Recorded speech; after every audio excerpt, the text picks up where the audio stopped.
Rojvash, Zorspas, thanks again for having me. Your network, Kurdistan 24, has been doing a outstanding job of covering the news about the oil industry in Kurdistan region.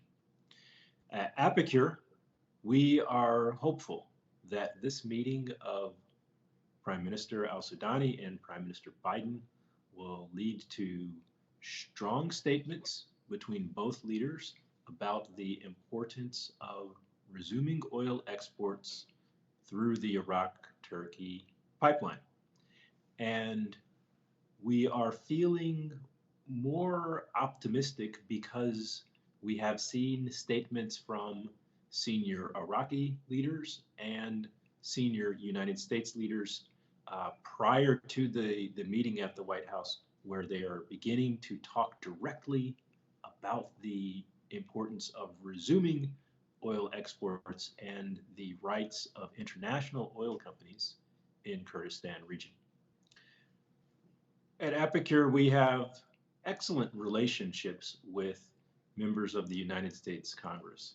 And we have seen letters written by several members of Congress to the White House. And the Congress is able to put pressure on the White House to take action to encourage the government of Iraq to allow the oil to be exported through Kurdistan region.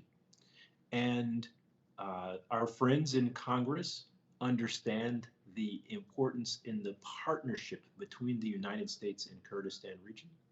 And also, American taxpayers, Americans have directly invested $300 million into the oil and gas sector, specifically in Kurdistan region.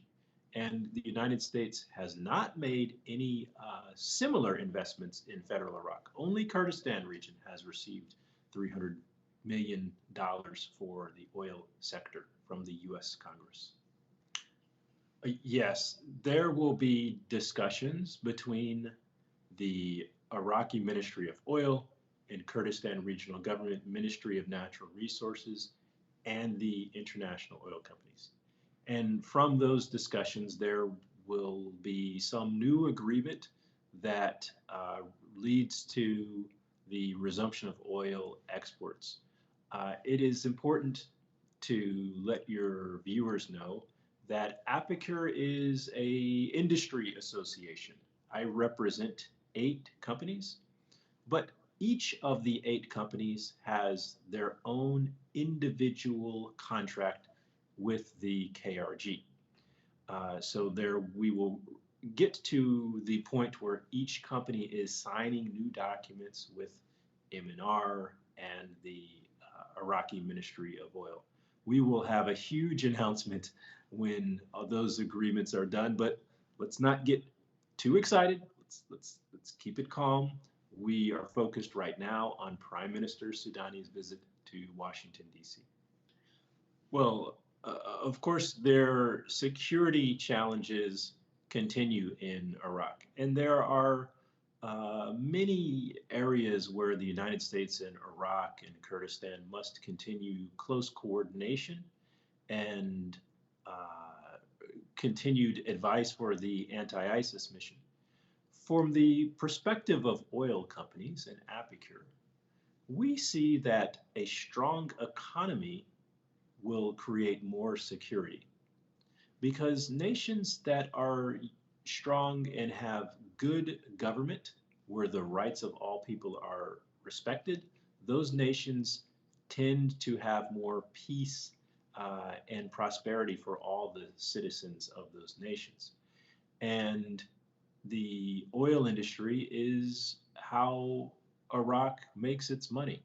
And so we need to make sure that the oil sector is strong and that Iraq, as the number 2 exporting nation in OPEC, Iraq is number 2. Iraq should also look on the inside like the number 2 exporter of oil. Iraq and its infrastructure should look like Saudi Arabia and Arab Emirates and Qatar. The visit of President Erdogan to Baghdad is another important step for the resumption of the Iraq-Turkey pipeline. Right now, Baghdad has to pay a daily penalty of $800,000 every day, more than $20 million every month. Baghdad must pay Ankara because there is a quota. There is a minimum oil exporting that is supposed to go through the pipeline. When the pipeline is dry, then Turkey has a penalty for Iraq. That is how the contract is set up that way. So by the time President Erdogan arrives in Baghdad, we hope that we're very close to having some new agreements, and that all of the leaders are on board and working together to get the oil exports resumed. As you know, I travel to the region. I will be visiting the region next month, and I have many friends in the region. And the halt of oil exports has resulted in $14 billion lost. And this is money that would go into local employees of the oil companies, money that would come into the KRG and to the central government of Iraq. And the people in Kurdistan region need to have this revenue. So it is important, really super important for the strength of Kurdistan region that oil is restored. And when the oil industry is strong, there's more optimism. People from Halabja to Zako will be more optimistic because there's money flowing again through the economy. And of course, we know that the civil servants need to get their payments, and we hope that this agreement between Baghdad and Erbil about civil servant payments remains. We want this to be monthly payments, not 2 months and 6 month gaps between payments. All of that is connected together, civil service payments and the strong oil industry.